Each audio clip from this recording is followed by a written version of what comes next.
Baik, Assalamualaikum warahmatullahi wabarakatuh. Selamat pagi. Kali ini kita akan kuliah survei rekayasa gitu ya pada pertemuan 1. Jadi dalam pengantar survei rekayasa, di sini ada pengenalan survei rekayasa, ada sistem transportasi, faktor-faktor pembatas, rute jalan kereta api, rute jalan raya, transportasi udara, saluran irigasi, pipa, transmisi, dan utilitas. Dan ada tahapan survei rute, ada pengukuran ketinggian gedung. Dan dalam pengenalan survei rekayasa, di sini ada rencana pembelajaran semester, ada kontrak kuliah, kemudian ada pengertian survei rekayasa yang akan kita bahas. Baik, untuk rencana program dan kegiatan pembelajaran semester atau RPKPS gitu ya. Ini mata kuliah survei rekayasa, di mana mata kuliah ini memiliki 3 SKS dan bersifat wajib. Dan prasyaratnya ada matematika geodesi, fisika, ilmu ukur tanah dasar, ilmu ukur tanah lanjut, survei GNSS. Untuk syarat pengambilan bersama tidak ada. Koordinatornya saya, Octavianto Agustin, dan untuk dosen pengambilannya ini saya sendiri, juga nanti dibantu laporannya Pak Rizky Widi Pratama. Untuk deskripsi mata kuliahnya, di sini sebagai dasar dalam melakukan pemetaan untuk aplikasi konstruksi yang berisikan materi tentang pengantar survei rute, pengukuran rute, geometri lengkung horizontal, busur peralihan, ya, geometri lengkung vertikal, elemen keamanan jalan raya, pemasangan kembali atau stakeout atau pematokan, dan ada pematokan rute, pematokan bangunan, dan survei bawah tanah. Begitupun juga dengan objektifnya hampir sama. Kemudian ini juga dibagi untuk setiap CLO, dia ada CLO 1 ya, CLO 2 sampai CLO 11 gitu ya. Dan ini nanti kita praktekkan di project based learning gitu ya, yang sudah disampaikan sebelumnya. Jadi mata kuliah ini sebagai salah satu mata kuliah di dalam PPL.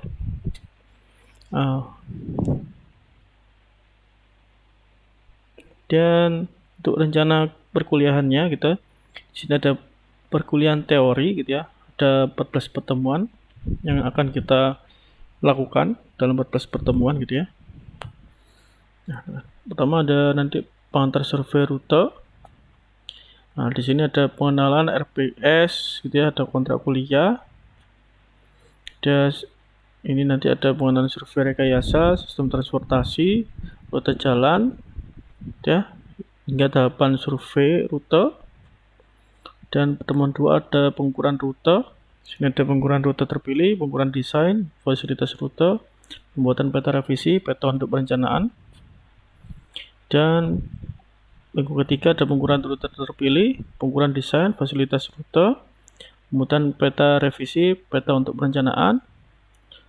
Minggu keempat ada geometri lengkung horizontal, ya, ada tunggal, majemuk bolak-balik. Dan kelima sama gitu ya. Keenam juga sama. Ketujuh ini ada sifat busur peralihan konstanta, dan ada menghitung panjang busur peralihan, geometri busur peralihan. Termasuk di pertemuan 8 juga. Dan untuk pertemuan 9 ini ada sifat-sifat parabola vertikal, parabola horizontal vertikal, faktor-faktor penentu panjang lengkungan vertikal, ada lengkungan vertikal bolak-balik. Begitupun juga di pertemuan 10 sama. Dan untuk pertemuan 11 ini ada elemen keamanan jalan raya, ada super elevasi, pelebaran tikungan, jarak pandang henti, dan penyap. Dan pertemuan 12 ada pematokan jalur lurus, pematokan lengkungan vertikal, jalur pipa, dan bangunan. Begitupun juga dengan pertemuan 13. Dan pertemuan 14 di sini ada pengertian survei bawah tanah, aplikasi survei bawah tanah, survei terowongan, survei permukaan, pemindahan aluminium bawah tanah, level di terowongan, metode dan prosedur survei terowongan, ya. Dan untuk prakteknya kita ada sedikit materi bahasan gitu ya, tetapi nanti prakteknya memang Anda lebih ditujukan ke PPL gitu ya. Nah, di sini untuk materi minggu pertama itu ada pengukuran ketinggian dan pemantauan ketegangan tower. Ini disampaikan juga secara online gitu ya. Di pokok bahasanya di sini ada pengukuran ketinggian gedung tower, ada survei topografi dan garis pantai. Ini permulaan, jadi kita persiapan gitu ya. Termasuk kemarin sudah disampaikan ada perizinan gitu ya, persiapan perizinan, pembuatan surat gitu ya. Kemudian yang kedua sama, di sini ada pengukuran ketinggian gedung atau tower. Kemudian nanti ada pembagian tugas kelompok, persiapan alat, identifikasi masalah lapangan, merancang desain dan metode survei topografi dan garis pantai yang akan kita lakukan di lokasi PPL gitu ya. Pertemuan 3 ini juga sama dengan pertemuan 2. Dan pertemuan 4 atau minggu keempat praktik kita melakukan pengukuran ketinggian gedung atau tower. Ini sama objektifnya. Kemudian ada pembuatan titik benchmark untuk survei topografi dan garis pantai, dan ada pembuatan report. Dan pertemuan 5 di sini ada materi pematokan lengkung horizontal, metode selisih absis sama panjang. Dan praktikumnya PPL ada pengukuran titik benchmark untuk survei topografi dan garis pantai, dan sama ada pembuatan mid report. Dan pertemuan 6 ini ada pematokan lengkung horizontal, metode selisih absis sama panjang secara daring juga. Kemudian nanti praktek PPL ada pengukuran survei topografi dan garis pantai, dan ada pembuatan mid report. Dan minggu ke-7 ini ada pematokan lengkung horizontal, metode koordinat polar untuk materinya gitu ya, secara online. Kemudian PPL-nya ada pengukuran survei topografi dan garis pantai, ini sama, kemudian ada mid report. Pertemuan 8 ada materi pematokan lengkung horizontal, metode koordinat polar, sedangkan PPL-nya nanti ada pengolahan data topografi dan garis pantai.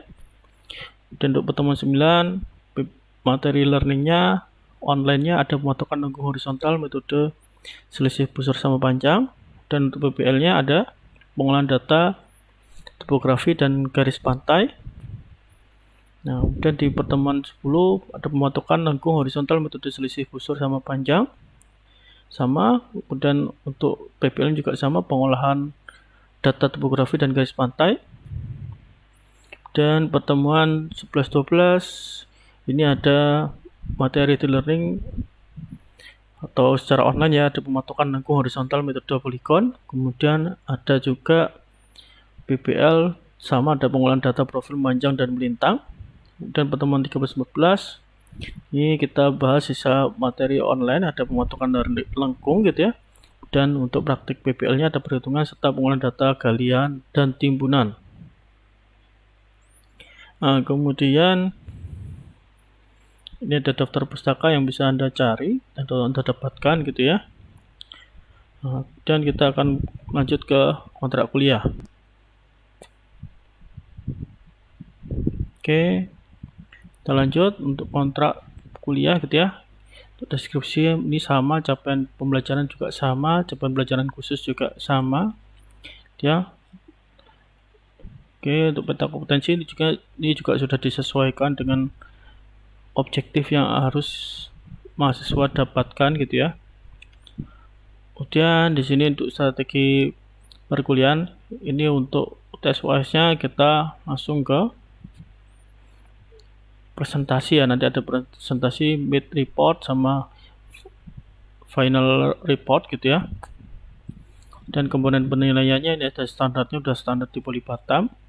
Dan untuk komponen penilaian ini juga diambil semuanya dari PPL gitu ya, dari nilai praktikum dan laporan PPL. Tugasnya juga dari tugas pekerjaan PPL, tes UAS juga dari mid, UTS-nya dari mid report, UAS-nya dari final report, ada presentasi dan lain sebagainya gitu ya. Nah, kemudian pustakanya ini juga sama seperti yang sebelumnya.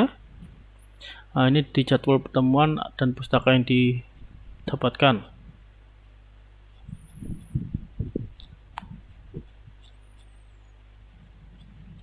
Baik, sekian untuk yang kontrak kuliah. Oke, pengertian survei rekayasa. Survei rekayasa merupakan pengukuran permukaan bumi gitu ya, yang digunakan untuk membuat peta situasi gitu ya, atau istilahnya peta topografi atau peta teknik yang mencakup pemetaan topografi skala besar ya, sebagai dasar dari perencanaan dan desain rekayasa seperti rekayasa jalan, jembatan gitu ya, bangunan gedung, jalan layang, bendungan, perencanaan pemasangan jalur pipa, saluran irigasi, dan lain-lain.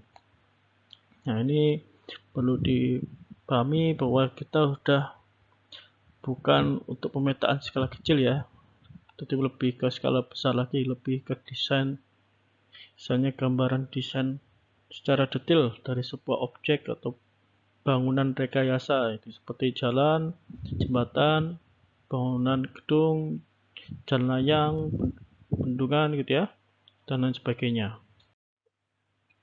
Dan ada yang akan kita bahas sistem transportasi dan faktor-faktor pembatas.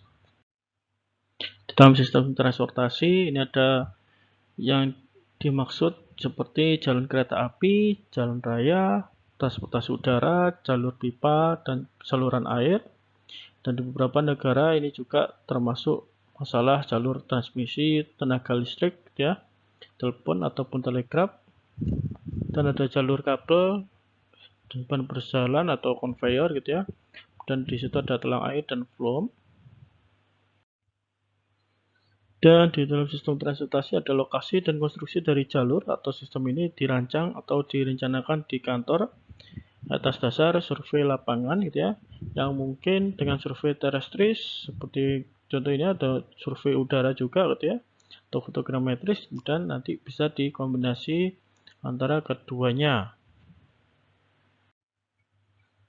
Dan metode survei terestris diperlukan untuk keperluan kontrol dari survei udara dan pemetaan pada daerah-daerah yang tertutup vegetasi maupun awan gitu ya, serta untuk keperluan pemetaan skala besar pada lokasi-lokasi bangunan pendukung seperti jembatan, gorong-gorong, talang, galian, dan timbunan, dan lain-lain. Kemudian pematokan sumbu proyek dan lengkungan serta konstruksi.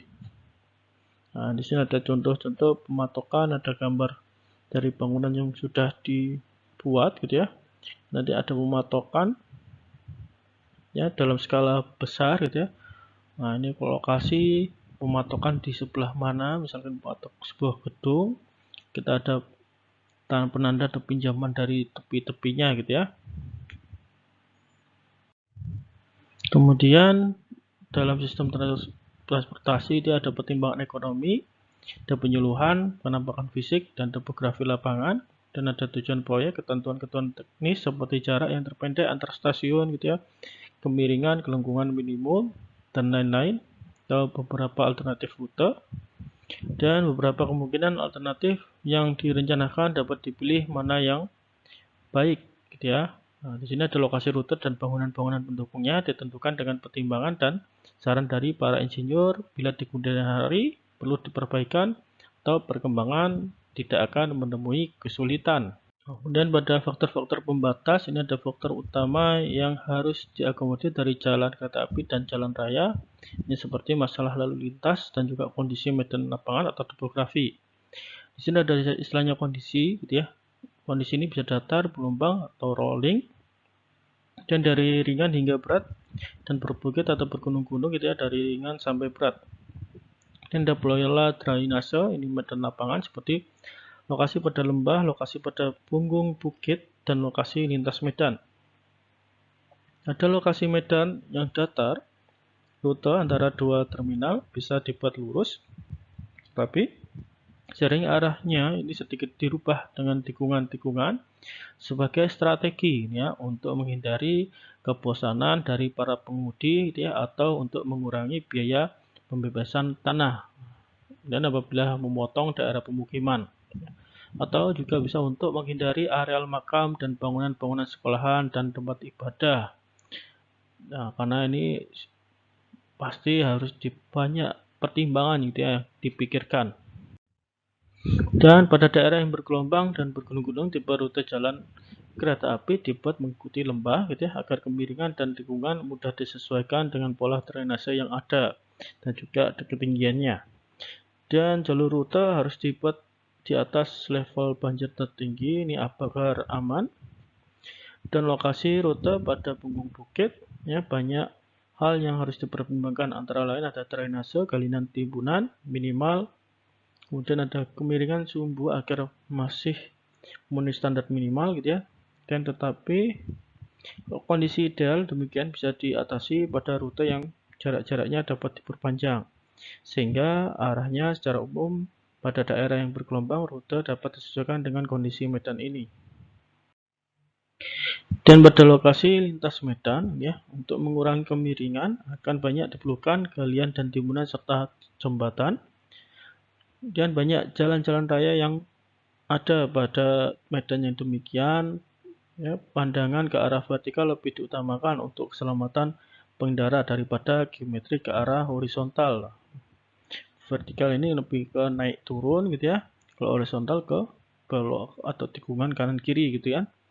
Kemudian pada lokasi lintas medan yang bergunung-gunung gitu ya, kemudian ada gap atau saddle pada punggung bukit merupakan titik definitif dari kontrol di mana garis rute dibuat menurun ke bawah atau permukaan drainase dengan kemiringan yang masih diperbolehkan atau memenuhi syarat. Garis yang demikian mempunyai karakteristik lokasi sisi bukit dengan penurunan kemiringan yang tidak seragam gitu ya.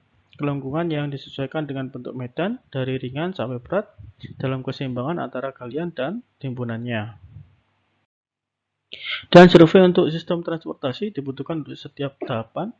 Ada baik jalan raya maupun jalan kereta api, ini seperti survei penyuluhan atau reconnaissance survei atau survei pengenalan gitu ya. Dan ada preliminary survei atau survei pendahuluan, atau location survey atau survei lokasi, atau construction survey atau survei konstruksi gitu ya, sebagai petunjuk bagi pelaksana konstruksi pada berbagai fasilitas. Survei ini mencakup resetting atau matokan gitu ya, apabila dibutuhkan dari patok-patok sumbu, dan survei khusus untuk pemasangan patok gorong-gorong atau jembatan, eliminasi ketinggian bangunan, perubahan desain dari konstruksi, pemasangan ketinggian akhir, dan lain-lain. Dan ada yang akan kita bahas rute jalan kereta api, rute jalan raya, transportasi udara, saluran irigasi, pipa transmisi, dan utilitas. Nah, yang termasuk dalam jalur atau rute di sini mencakup jalan kereta api, railroad, gitu ya, dan jalan kereta raya atau highway and road, gitu ya, saluran untuk pengairan pelayaran, dan ada saluran pipa, saluran listrik atau telepon, gitu ya, dan lintasan udara, dan jaringan utilitas dan lain sebagainya. Untuk jalan kereta api, prosedur rekayasa pembangunan jalur jalan kereta api ini secara garis besar sama dengan jalan raya ya, tetapi secara relatif perhatian terhadap masalah kemiringan sumbu jalan dan kelengkungan atau tikungan ini lebih diperhatikan secara lebih seksama ya. Karena Anda tahu sendiri kalau kereta api dia membawa beban gitu ya di lokomotifnya gitu ya, di gerbong belakangnya, dan yang memang sangat lebih teliti dibandingkan pembuatan jalan raya atau kendaraan biasanya untuk kendaraan bermotor gitu ya.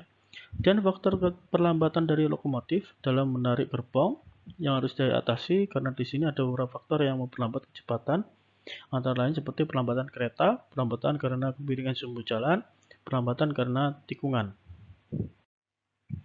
Dan pelambatan kereta ya karena beberapa variasi tenaga yang bertentangan dengan arah gerak laju lokomotif ya, diantaranya dikarenakan adanya pertama ada internal friksi dari bagian-bagian lokomotif itu sendiri, dan ada jurnal friksi gitu ya, yaitu perlambatan perputaran dan perlambatan yang diakibatkan dari defleksi karena beban atau berat kereta dan muatan, dan ada perlambatan freight dan perlambatan udara atau angin. Dan pada jalan raya ada pertimbangan untuk menentukan lokasi dan desain jalan raya seperti kelengkungan, landai atau kemiringan, drainase, kondisi tanah, keselamatan, jarak pandang, lebar jalan, keamanan pinggir jalan, dan permukaan yang mungkin menimbulkan kecelakaan lalu lintas. Dan ada kebanyakan pengendara lebih suka lengkungan gitu ya, yang panjang dan jalan yang lurus serta mendatar karena akan memudahkan pandangan dalam mengemudi. Kemudian ada rute yang monoton gitu ya. Ini akan menyebabkan kebosanan bagi pengemudi dan menimbulkan rasa kantuk sehingga dapat menimbulkan kecelakaan lalu lintas gitu ya. Di beberapa daerah karena faktor topografi, rute akan terpaksa dibuat berkelok-kelok mengikuti keadaan alam gitu ya. Sementara di beberapa sektor menghindari rute yang terlalu lurus gitu ya, sehingga bentuknya seperti dipaksakan apabila dilihat dari tempat yang tinggi. Dan untuk survei rute adalah mencari trase dari suatu rute secara umum, problema terperinci dari setiap macam rute, dan di sini untuk mencakup semua pekerjaan lapangan dan perhitungan termasuk pembuatan peta-peta, profil-profil dan sebagainya yang berhubungan dengan perencanaan dan pembuatan suatu rute sampai dengan pemetaan untuk dokumentasi dan pemeliharaan. Rute menjadi penghubung antara suatu tempat dengan tempat lainnya dan tujuan survei rute adalah untuk mendapatkan rute terbaik antara dua tempat, menentukan jurusan, kemiringan, dan perincian-perincian lain dari rute yang terpilih. Dan secara ekonomi gitu ya, ada istilahnya biaya atau cost gitu ya, ini bisa dihitung dan dinyatakan dalam bentuk uang, akan tetapi benefit atau keuntungan sukar sekali untuk dinyatakan secara konkret, terutama pada pembuatan jalan raya gitu ya. Pada pembangunan suatu jalan raya, keuntungannya berbentuk seperti manusia dan barang-barang dapat dipindahkan dengan mudah dan cepat dari suatu tempat ke tempat lain dengan kemungkinan adanya kemajuan industri, pariwisata, pertanian, dan lain-lainnya. Dan dilihat dari segi keuntungannya, apakah suatu proyek akan dilaksanakan atau tidak, ini haruslah dipertimbangkan segi-segi ekonomi, sosial, politik gitu ya, pada pelaksanaan suatu proyek. Dan peran ekonomi ini terus ada mulai dari penyuluhan atau pengenalan tadi ya, sampai dengan pemeliharaan atau maintenance. Dan desain atau perencanaan suatu rute tergantung pada survei rute, terutama pada penentuan trase dan penempatan jalur di lapangan. Misalnya pada perencanaan suatu jalan raya, kita harus tahu antara tempat-tempat mana, jumlah jalur, dan lebar trase dan kemiringan. Untuk pengaruh daerah, ya, daerah ini diklasifikasikan dalam beberapa daerah yang datar, berbukit, dan pegunungan, gitu ya. Pada daerah datar tidak diperlukan pengukuran penyuluhan, dan langsung dapat diadakan preliminary survey atau pengukuran pendahuluan. Untuk yang berbukit ini termasuk daerah yang tidak datar dengan gunung-gunung yang tidak begitu tinggi, ini diperlukan penyuluhan atau pada jalur yang direncanakan di peta. Kalau terbentur halangan seperti gunung, maka haruslah ditinjau kedua sisinya untuk menentukan mana yang lebih baik untuk dilalui jalan, dan hasil penyuluhan pada daerah yang sukar akan menimbulkan beberapa jalur sebagai alternatif. C. Daerah pegunungan adalah daerah yang paling sukar dan pemilihan jalur atau trase yang terbaik harus dilakukan seteliti dan sebijaksana mungkin. Ya. Penggunaan foto udara ini akan sangat membantu dalam perencanaannya. Nah, dan pada lereng yang terlihat pada gambar misalnya ini, terutama pada penggalian, ini harusnya diselidiki apakah tidak akan menimbulkan erosi atau kelongsoran. Nah, karena nanti di dalam jalan yang akan dibuat ini ada beban yang harus ditanggung gitu ya. Tahapan survei rute. Untuk urutan pekerjaan ini ada untuk perencanaan, ada mengumpulkan data-data dengan pertama-tama mengumpulkan semua peta yang bisa diperoleh dan yang menyangkut proyek ini gitu ya. Peta-peta ini merupakan peta topografi skala 1:25.000, peta kadastral, geologi, dan sebagainya. Kemudian dipelajari di kantor untuk mendapatkan konsep dari proyek, dan ada penyuluhan di lapangan. Data-data dari lapangan diolah di kantor dan dibuat laporan rekomendasi. Dan survei pendahuluan atau preliminary survey ini ada sebagai hasil dari penyuluhan, maka diadakanlah peninjauan pada beberapa rute dan pengukuran untuk memilih suatu rute yang tepat. Nah, kemudian ada pekerjaan kantor, sini membuat peta dan proyeksi serta profil dari rute yang dipilih pada survei pendahuluan, mengadakan perhitungan pendahuluan dari pekerjaan dan biaya, dan ada lokasi, ini ada pengukuran di lapangan untuk memasang patok-patok dari sumbu atau as rute, gitu ya. As itu bagian tengah gitu ya dari rute, dan penelitian dan perbaikan pada bagian-bagian yang kurang cocok dengan peta. Tahapan survei, ini ada untuk konstruksi, ini pekerjaan kontrol, ini meliputi spesifikasi-spesifikasi dan gambar-gambar dari semua detail proyek ini untuk memborong proyek atau istilahnya tender gitu ya, adanya hubungan dengan pemilik tanah. Nah, ini di dalam pekerjaan kantor. Kemudian ada pengukuran konstruksi meliputi pemasangan patok-patok untuk pekerjaan konstruksi, pemasangan pilar atau patok acuan atau referensi gitu ya, patok tanjakan dan penggalian, patok kontrol, konstruksi, ukuran periodik, dan menghitung pekerjaan yang sudah dikerjakan sebagai dasar untuk membayar pemborong dan pengukuran-pengukuran untuk bangunan seperti jembatan dan sebagainya. Dan di penyuluhan ini ada tahapan ini penting karena pada tahap ini ditentukan jadi atau tidaknya suatu proyek gitu ya.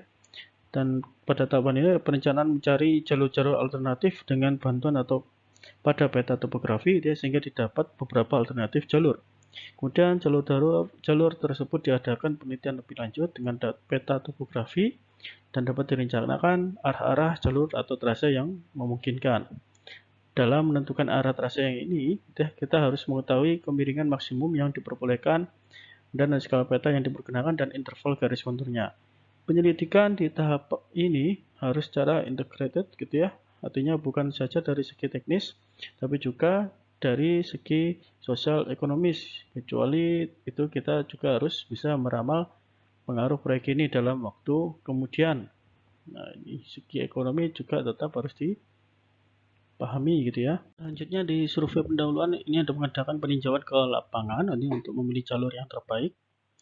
Jalur yang terbaik itulah yang kemudian dilanjutkan dengan mengadakan pemetaan dari jalur tersebut dengan skala besar serta pengukuran tambang memanjang dan melintang atau cross section untuk setiap interval yang tertentu. Dan didapat data untuk memplot suatu peta teliti dari suatu strip daerah ya, daerah panjang dan sempit di mana kita akan meletakkan rute yang dimaksudkan. Dan peta ini merupakan peta dasar di mana kita menggambar final alignment gitu ya, dan juga profilnya. Dan dari sini dapat juga kita peroleh data untuk perhitungan pemindahan tanah dan besarnya bangunan-bangunan jembatan dan gorong-gorong serta jalur yang diperlukan. Dan untuk topografi pada pembuatan rute baru gitu ya, kemiringan memanjang ini penting gitu ya. Untuk itu kita perlukan peta topografi dengan garis tinggi yang teliti, dan peta ini akan digunakan sebagai paper location atau penentuan di atas kertas dari as jalan atau bagian tengah jalan gitu ya. Dan perhitungan galian dan timbunan ini juga dapat dikerjakan dengan peta topografi. Untuk survei lokasi, maksud survei lokasi ini adalah untuk memindahkan jalur rute dari peta ke lapangan, gitu ya, termasuk di situ ada kelengkungan atau horizontal, gitu ya. Pada umumnya jalur di lapangan akan tidak tepat atau konform misalnya dengan jalur di peta, dan mungkin sebagai akibat dari kesalahan pada pengukuran pendahuluan. Pekerjaan ini harus dicek terus-menerus dan kalau perlu harus diambil tindakan yang cepat dan tepat gitu ya. Dan di sini ada memasang patok-patok dengan jarak masing-masing 100 meter dari kiri kanan gitu ya. Trase ini merupakan garis ukur dan ukur jalur secukupnya, misal dengan lebar 50 meter sampai 100 meter dan dipetakan dengan skala besar 1:2000 sampai 1:5000 gitu ya. Dan pada ini digambarkan trase definitif atau desain yang terdiri dari layout, profil memanjang, profil melintang atau cross section. Kemudian untuk menginsert gitu ya atau stake out ya dari trase ini harus dilakukan setelah pelaksanaan pekerjaan akan dimulai. Dengan pemasangan foto-foto ini kita akan didapatkan data-data yang lebih teliti untuk bangunan-bangunan dan untuk pembebasan atau pemindahan tanah milik penduduk yang terkena proyek ini gitu ya. Dan untuk konstruksi, di sini ada survei dan konstruksi harus ada saling pengertian yang baik untuk mendapatkan hasil yang baik gitu ya. Setiap fase dari pengukuran dan pemetaan harus disesuaikan dengan ketelitian yang diperlukan. Meskipun biaya dan waktu akan terlalu banyak, dan pada umumnya biaya pengukuran kira-kira 5% dari seluruh biaya proyek. Suatu dasar yang baik akan lebih menguntungkan seluruh proyek. Dan di sini ada pekerjaan kantor gitu ya. Sini meliputi penyajian data spesifikasi dan gambar-gambar dari semua detail proyek, dokumen tender, daftar pemilik, dan luas tanah yang terkena proyek. Dan ada konstruksi, sininya ada pengukuran yang diperlukan atau dilakukan di sini meliputi pemasangan patok-patok untuk pemasangan pilar-pilar pengikatan, patok tanjakan, dan penggalian timbunan, dan patok kontrol, konstruksi, gitu ya. Ada ukuran-ukuran periodik, pengukuran untuk bangunan jembatan, gorong-gorong, drainase, dan lain-lain. Nah, Oke, terima kasih. Sekian dari materi kali ini. Wassalamualaikum warahmatullahi wabarakatuh.